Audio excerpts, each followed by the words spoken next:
Stars dreaming. They won it by 4 in the end. American Anthem has taken off.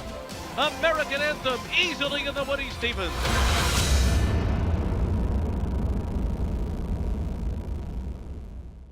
Hi, everybody, and welcome to Spa Babies, presented by WinStar Farm. I'm Dan Illman, along with Nicole Russo, and let's take a look at the field for Sunday's Spa Baby race. It's the Grade 2 Saratoga Special, carded as race number 8. $200,000 is the purse at 6.5 furlongs for 2-year-olds. We have one WinStar stallion represented. The number 9 Copper Bullet is by More Than Ready, and he is the 5-2 morning line favorite, Copper Bullet.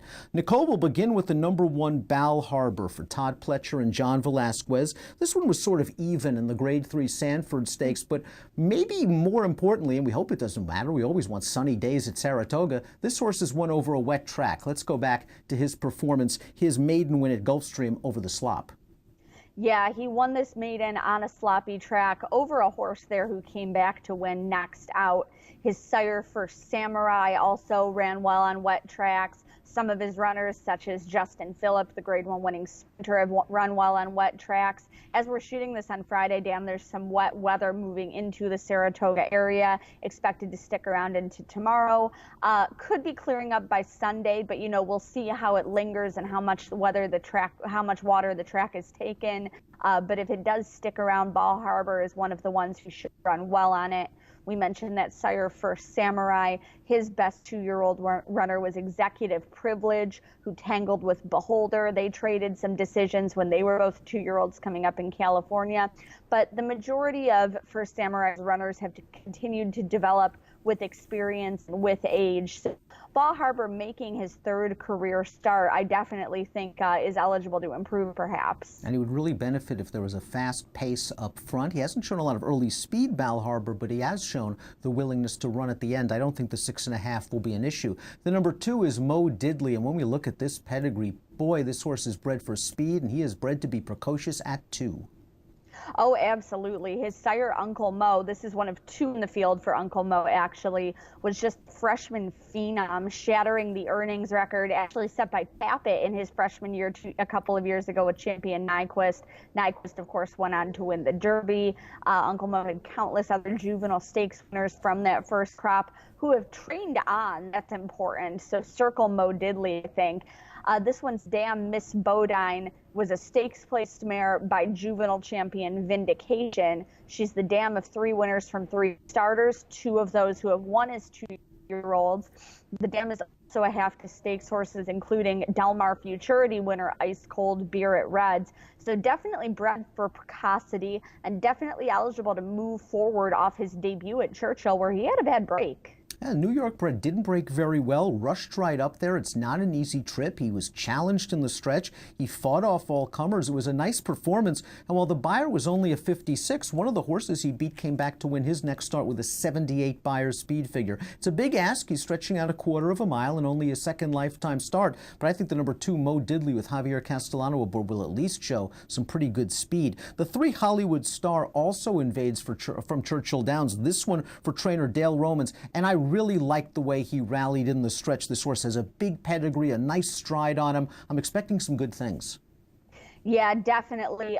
I'm based down in Kentucky, and Hollywood Star is one of the horses that people were really talking about on the backstretch leading up to his debut, actually along with Mo Diddley, who was training at Keeneland all spring. And when you look at Hollywood Star's page, it's easy to see why people were interested in seeing what he would do. The son of Malibu Moon is out of the multiple Grade 1 winner Hollywood Story, who has already produced stakes winner Miss Hollywood and stakes placed Hooray for Hollywood.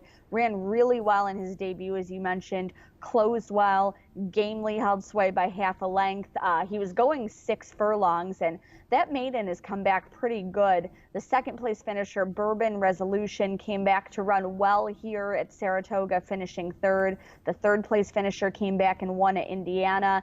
And it looks like this one, Hollywood Star, had 3 sharp works at Churchill before shipping up here. I think he's probably sitting on another nice race. So many things to like about this colt, and here's even one more. A positive formulator fact for his trainer, Dale Roman. Yeomans. Over the past 5 years, with 2-year-old debut winners in their second start, he is 5 for 11 with almost a $10 return on investment. These horses win, and they often pay very well. Hollywood Star, certainly one to watch.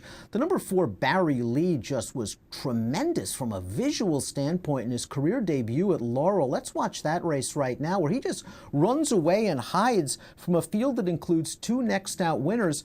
This young stallion, Violence, has been very impressive thus far. Yeah, he's already come out very well with his first crop. He's got stakes winner buy, sell, hold out there. Barry Lee's Dam was stakes placed and also a winner at age 2. 6.5 length, the debut winner for Horatio DePaz and Sagamore Farm, who have done so well with their 2-year-olds this meet.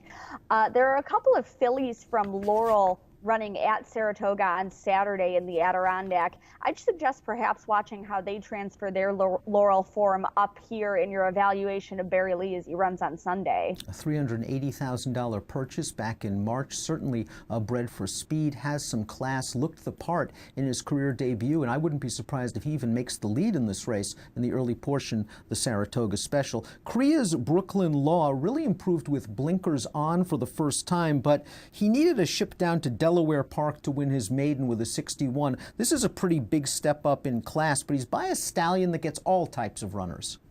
Yeah, Sky Mesa really is a good all-purpose, multi-surface sire. Kind of flies under the radar in this, very competitive market. But he's really been solid his whole career, especially with his 2-year-olds. This one's Dam is by Quiet American and raced in Ireland. There's a good mix of horses in the pedigree, including a little bit further back, the Breeders' Cup Sprint runner-up Paying Dues. But I'm wondering if this one's future might actually lie on turf.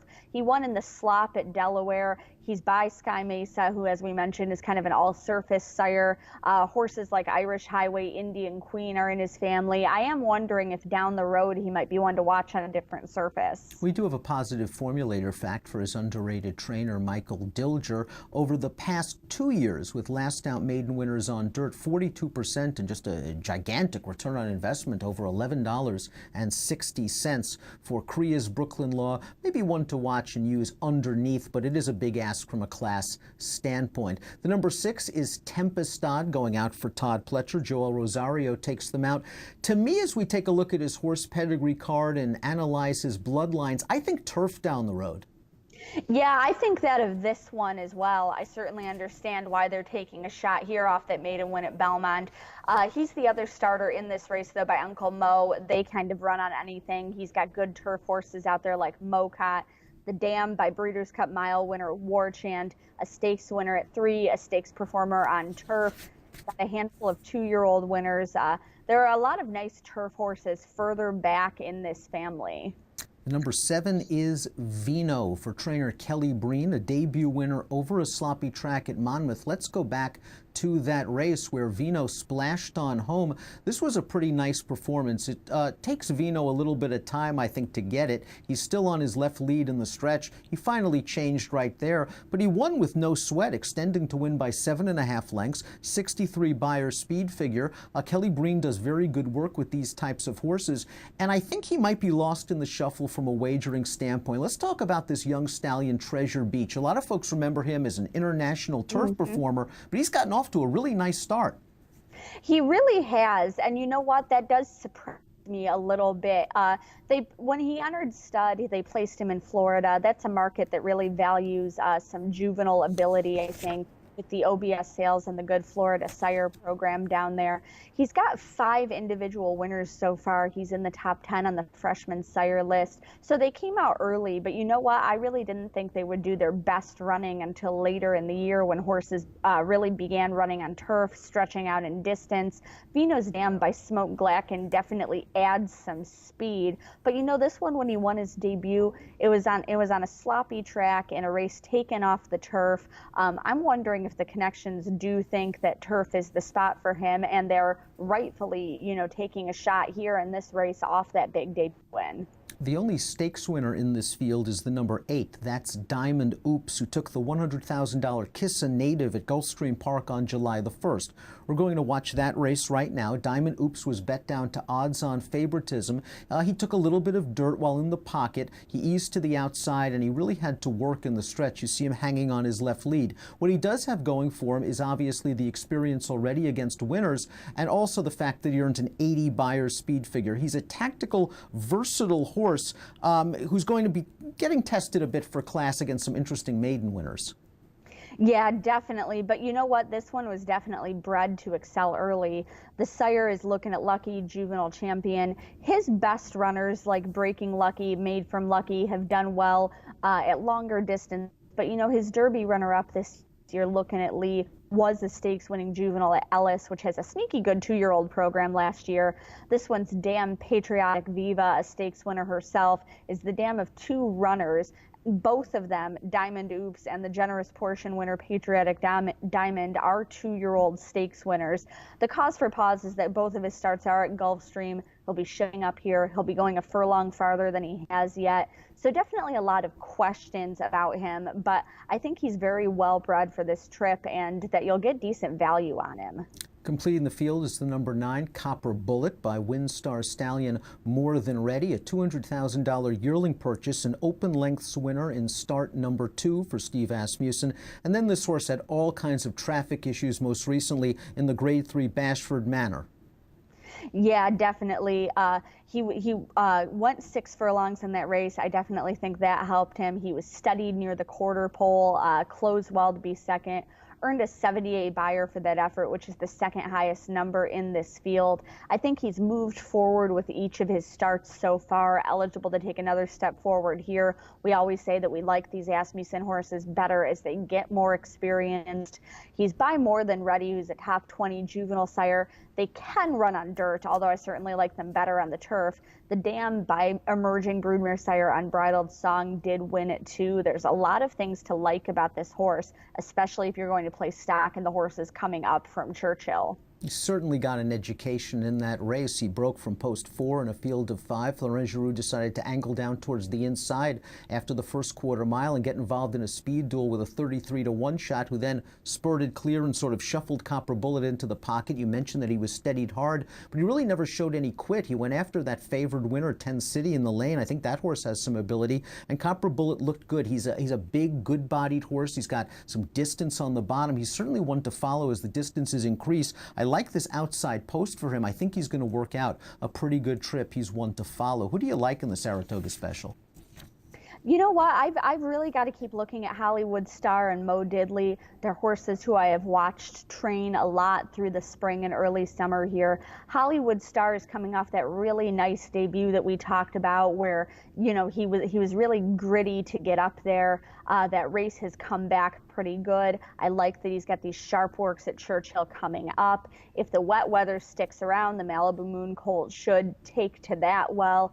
And then Mo Diddley, I just think, you know, that I love the Uncle Mo's, and I just do think that this one is eligible to improve off that debut where, you know, he really didn't have a great break and then had to deal with some pace pressure up front. But I do think this is a really fun race where you're going to want to circle some horses out of this and keep an eye out for them as we move forward into the fall stakes, like, you know, say the Breeders' Futurity back down in Kentucky, the Champagne in New York, and even the turf stakes later in the year. As we mentioned, some of these have turf breeding. It's really kind of a fun race that you're going to want to watch some horses moving forward out of. Who do you like here? I'm curious to see what we get out of the number 4, Barry Lee. He got so much buzz and attention exiting that impressive debut win at Laurel, but I'm going to go with Copper Bullet. He just had the worst of it from a trip standpoint in the Grade 3 Bashford Manor. He has taken a forward step with each and every start. I think this additional distance, 6.5 furlongs, is going to work to his advantage. I like this outside post. Let's not get any more traffic trouble for the 9 Copper Bullet. I won't mind going wide. I think he's got a big, nice stride.